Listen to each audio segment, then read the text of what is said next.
musannifu rahimahullahu ta'ala wa adaman naf'a bihi wa bi barakati ulumihi wa bikum fid daraini amin. Qala babul ghusli, ai hadza babul ghusli. Ini merupakan satu bab membahas tentang mandi. Ini pada pertemuan yang lalu kita sudah membahas terkait dengan masalah wudu. Wudu merupakan salah satu alat bersuci di dalam rangka menghilangkan hadas kecil. Kita misalnya punya wudu lantaran mungkin buang angin. Mandi ini secara bahasa itu dalam bahasa Arab dikatakan para ulama sayalanul ma'i fisyai'i mutlaqon. Itu secara bahasa mandi. Sayalanul ma'i ini adalah mengalirkan air, mengguyur atau menyiram terhadap sesuatu mutlaqon, secara mutlak. Jadi kalau misalnya kita cuci piring termasuk al-ghusl, mandiin, ngalirin air, atau juga tanaman, atau juga misalnya badan kita ini disebutkan secara bahasa mengalirkan air terhadap sesuatu. Artinya apa aja tuh? Mau sesuatu benda, piring, pohon, bahkan tubuh kita, itu makna al-ghusl secara lughatan ma'aniyah. Yang namanya mandi secara istilah syar'i yakni adalah sayalanul ma'i, mengguyurkan, mengalirkan air kepada seluruh tubuh secara merata. Ini ma'an niyati, yang disertai dengan niat. Jadi ada kuncinya di sini, dengan niat. Kadang-kadang mohon maaf orang misalnya suami istri mungkin lantaran mungkin nggak ngaji, melakukan hubungan suami istri kan mewajibkan untuk mandi hadas. Dia mandi betul, mengguyurkan seluruh badannya, tapi tidak dipasangkan, dihadirkan niat. Ini secara kacamata agama berarti orang ini belum dikatakan mandi. Kenapa? Ada yang kurang, tidak ada niatnya. Maka perlu bagi kita untuk paling tidak menguatkan pemahaman kita, mendalami pemahaman kita. Meskipun memang kita sudah belajar, maka ini akan memperkuat terkait dengan masalah-masalah ibadah, terkhusus lagi di dalam masalah hadas besar. Nah, tentunya mandi ini nanti ada yang dikatakan mandi wajib dan juga ada dikatakan mandi sunnah. Ada yang dikatakan mandi hukumnya wajib dan mandi ada yang dikatakan sunnah. Nah, secara bahasa, dari bahasa ini gramatikalnya dalam kamus itu menggunakan bahasa al-ghuslu dengan mendomahkan ogen. Al-hu, hu ogennya didomahkan. Itu maknanya sudah menjadi hak daripada hukum syariat yang disebutkan al-ghuslu, berarti maknanya mandi hadas besar. Tapi kalau dikatakan al-ghuslu bifathil ogen, dengan memfathahkan ogen, al-ghuslu bukan al-ghuslu, ini dari kacamata gramatikal bahasa Arab maknanya bukan mandi, tapi membasuh. Kita membicarakan wudu, maka bahasanya ghuslul wajhi, membasuh wajah. Ghuslul yadaini, membasuh kedua tangan. Tapi kalau sudah menggunakan al-ghuslu, menggunakan dhammah pada ogen, berarti makna yang dikandung itu adalah terkait dengan masalah mandi hadas besar. Nah, ini hukum daripada mandi. Ada yang dinamakan mandi sunnah. Seperti apa? Kita mau melaksanakan sholat id, atau sholat istisqa, atau juga melaksanakan sholat Jumat. Ini kan sholat Jumat sunnah mandi. Lantas apakah ada perbedaan yang namanya mandi sunnah makna dalam kacamata hukum syarat dengan mandi wajib sama, cuma beda di niat saja. Ya. Bedanya pada niat dan sababnya. Maka yang mewajibkan mandi ini akan kita bahas. Ya. Ada beberapa hal-hal yang memang mewajibkan seseorang itu untuk melaksanakan mandi atau mandi hadas besar. Maka di sini pengarang kitab Syekh Hasbullah menyatakan la yajibul ghuslu, tidak wajib mandi alal hayy, bagi orang yang hidup. Jadi kita nih, ya, orang yang hidup nih, kita nih tidak wajib untuk mandi illa bil janabati, kecuali dengan sebab-sebab janabah. Ya. Sebab-sebab janabah ini terkait dengan mandi yang disebut dengan orangnya itu disebut junub. Nanti ada beberapa sebab yang dinamakan junub itu. Ya. Awil wiladati, atau dengan sebab melahirkan. Ya. Seorang ibu hamil melahirkan, maka dia juga nanti diwajibkan untuk melaksanakan mandi hadas besar atau mandi wajib. Ya.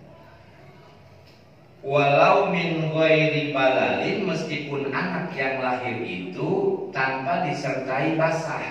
Ya, biasanya kan kalau misalnya ketubannya pecah tuh anak lahir pasti ada cairannya. Ya, ini meskipun dia itu kering, tetap mewajibkan untuk seorang ibu yang wiladah itu harus tetap mandi. Wan qita'ul haidi, yang ketiga sebabnya apa? Terputusnya haid awin nifasi atau nipas. Seorang wanita perempuan dia haid, ya. Kemudian sudah masa sucinya tuh. Nah, golibnya wanita haid itu bersihnya umumnya adalah sampai 1 minggu, sekitar 6 sampai 7 hari. Dia udah selesai haidnya, udah agak keluar darah haidnya, maka setelah itu wajib dia untuk melaksanakan mandi hadas besar. Ini terkait dengan masalah sebab-sebab orang yang memang mewajibkan bagi dirinya untuk mandi hadas besar. Ya. Pertama, karena adanya janabah. Dan dikatakan hasil yang disebut dengan janabah, artinya hasil berarti dia wajib tuh untuk mandi hadas besar dengan sebab janabah. Orangnya junub. Siapa yang termasuk salah satu yang dikatakan junub? Imma bidukhulil hasyafati, satu yang dikatakan orang yang mengenai janabah atau orangnya junub, masuknya hasyafah kepala zakar. Ya. Itu kalau kita punya zakar yang udah disunat, itu namanya hasyafah. Ya. Kalau kita bilang tuh helmnya, tempat potongannya kulf.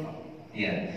Kulit kulfah itu ketika dipotong, maka itu yang lingkarnya itu disebut dengan hasyafah kepala zakar. Tanya, dilihat kan kondisi orang berbeda-beda. Ya, ketika dia hasyafah itu masuk kepala zakar, kemana masuknya? Fi kubulin, kepada kemaluan depan. Ya, audurin atau kemaluan belakang. Ya, ini baik dia kepada orang, ya, ataupun juga walau li bahimatin, atau juga kepada binatang.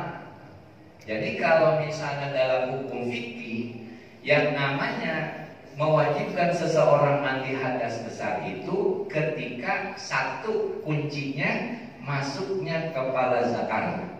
Kemana? Ke kubul wanita, ya, atau farjinya wanita, atau duburnya, bagian belakangnya, itu tetap, ya, wajib untuk mandi hadas. Ya. Walau libahimatin, sekalipun juga ini kemaluannya bukan kemaluan orang, tapi misalnya kemaluan binatang. Ini dari dalam fikih, di dalam masalah begini, sesuatu hal yang memang tidak mungkin dibahas juga. Ya, jadi memang sudah dipersiapkan hukumnya. Jika terjadi misalnya seseorang itu entah kepikirannya di mana, menyetubuhi binatang, itu secara fikih hukumnya maka dia termasuk wajib untuk mandi hadas besar, gitu. Jadi sekalipun kepada binatang, ya, wa illam yahsul inzalun, walam yahsul inzalun, sekalipun ketika zakar, kepala zakar itu masuk, tapi meskipun memang tidak keluar spermanya, ya. Jadi ketika masuk kepala zakar, sekalipun tidak keluar air maninya atau spermanya, tetap diwajibkan untuk mandi hadas besar, ya. Termasuk juga misalnya kepada mayit, ya, kepada mayit kan kadang-kadang ada, ya, entah itu benar atau enggak, mayit itu disetubuhi begitu. Nah, ini bagaimana orang yang menyetubuhinya, konsepnya dengan dukhulil hasafah. Kuncinya adalah masuknya kepala zakar. Kalau mayit perempuannya bagaimana? Jadi ini udah mati, kagak mewajibkan untuk mandi. Yang mandi siapa? Adalah mandi orang yang hidup, kewajibannya mandi karena faktor meninggal. Memang nanti ada pembahasan tersendiri. Mayit itu memang ada kewajiban untuk dimandikan. Makanya ketika para ulama yang menyatakan sebab-sebab mandi hadas besar, ada yang mengatakan 5, ada yang mengatakan 6 terkait ini secara umum. Siapa? Termasuk salah satunya adalah orang yang meninggal itu wajib untuk dimandikan. Nah, mandikan ini adalah yang laki. Ini terkait dengan masalah di kitab Ar-Riyadul Bani'ah, artinya mandi pada saat orang yang hidup. Imma binuzulil mani, dan bisa jadi yang kedua dengan sebab yang namanya janabah itu, orang yang junub itu binuzulil mani, dengan keluarnya air mani. Ini kan kadang bisa terjadi, ya, orang dalam kondisi tertentu, mungkin dalam tubuhnya itu penuh gitu ya. Nah, dengan menghayal sedikit bisa jadi tuh yang mengakibatkan keluar air mani. Baik dia dalam keadaan dia yaqozoh, dia sadar, apalagi dalam keadaan tidur, ya, misalnya ihtilam, tidur mungkin karena kepenuhan, kemudian keluar tuh, ya, melalui mimpi. Ini juga wajib untuk melaksanakan mandi hadas. Biasanya kalau ihtilam ini terjadi pada usia-usia di awal baligh, ya, usia-usia katakanlah kelas 6 gitu ya, atau kelas 1 SMP. Itu kalau kita perhatikan usia-usia anak-anak mulai beranjak remaja itu di kelas 5, kelas 6 itu udah banyak tuh. Biasanya apalagi kalau perempuan karena hormon perkembangannya cepat, itu kelas 5 banyak yang sudah haid, ya, sudah haid. Kalau orang laki biasanya dia kelas 6, paling lambat itu kelas 1 SMP dia baru ihtilam. Nah, ini tanpa dimasukin tuh, ya, lil kasabah bagi kepala zakar, ya. Jadi ketika dia mengeluarkan air mani, ini memang bukan faktor dimasukkan ke dalam farji perempuan, istri gitu. Kal hasili fin naumi, seperti hasilnya seseorang yang memang mengeluarkan air mani fin naumi dalam keadaan tidur, ya, dia mimpi seperti itu. Biasanya. Dan bagi mandi ini para jamaah sekalian, fardhoni, mandi hadas besar itu cuma ada 2 rukun, ya. Cuma ada 2 rukun. La yasihhu illa bihima, yang tidak sah kalau dia tidak melakukan kedua hal rukun tadi. Jadi kalau misalnya wudhu yang kita pelajari itu ada 6, ya, 6 rukun tuh, ya, dari niat, membasuh wajah, membasuh kedua tangan, kemudian menyapu kepala, membasuh kedua kaki, dan terakhir tertib. Ini wudhu yang udah kita pelajari. Nah, sekarang mandi ini rukunnya cuma 2, tidak banyak dia. Apa? Yang pertama, al-awwalun niyatu, 1 yang namanya rukun mandi hadas besar itu adalah niat. Makrunatan, yang harus disertai bi awwali juz'in, pada awal bagian yaksiluhu min jasadihi, yang dia basuh dari badannya. Jadi niat ini pertama rukun mandi yang harus kita perhatikan. Jadi yang namanya niat itu adalah awal ketika dia membasuh bagian dari tubuhnya. Boleh yang mana aja, mau dari kepala boleh, mau dari pundak boleh, mau dari kaki juga boleh. Kenapa? Di sini di dalam masalah rukun mandi tidak tertib. Artinya apa? Maksudnya tidak ditentukan mau dari mana yang diinginkan. Dalam kondisi tertentu, misalnya malam begitu ya, dingin, dia mau dari kaki silahkan. Berarti diniat pada saat mengguyur kaki, dia niatin di situ. Ya, harus niat. Jangan pada saat awal dia membasuh bagian tubuhnya, dia lupa niat. Ya, kalau dia lupa seingatnya, maka dia harus ulang niatnya. Yang udah dibasuh, diulangi lagi basuhnya. Nah, ini dengan niat nawaitu ghusla liraf'il hadasil akbari fardhon lillahi ta'ala. Ya, gitu ya. Pokoknya ada dalam bahasa di dalam hati, aku niat mandi hadas besar fardu karena Allah Ta'ala, begitu aja. Nah, itu pada saat kita membasuh tuh. Ya, mau bagian di kepala atau mau di pundak. Nah, wayan wiyal murtasilu rof'al hadasi, dan ketika itu orang yang mandi hadas besar dia niatnya apa? Rof'al hadas, mengangkat hadas, ya, mengangkat hadas besar, ya. Atau boleh juga niatnya au fardhul ghusli, atau niatnya dia niat melaksanakan fardu mandi, boleh. Aku niat mandi hadas besar, boleh. Atau aku niat fardu mandi, boleh. Itu seperti itu. Au nahwa dzalika, atau seumpama dengan itu. Kalau kita memang diajarin sama ulama-ulama kita, itu udah lengkap banget tuh.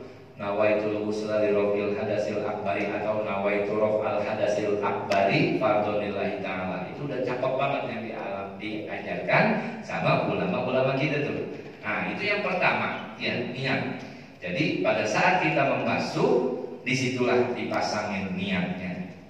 Wasani, yang kedua adalah ta'mimu jasadihi, meratakan jasadihi pada bagian tubuhnya.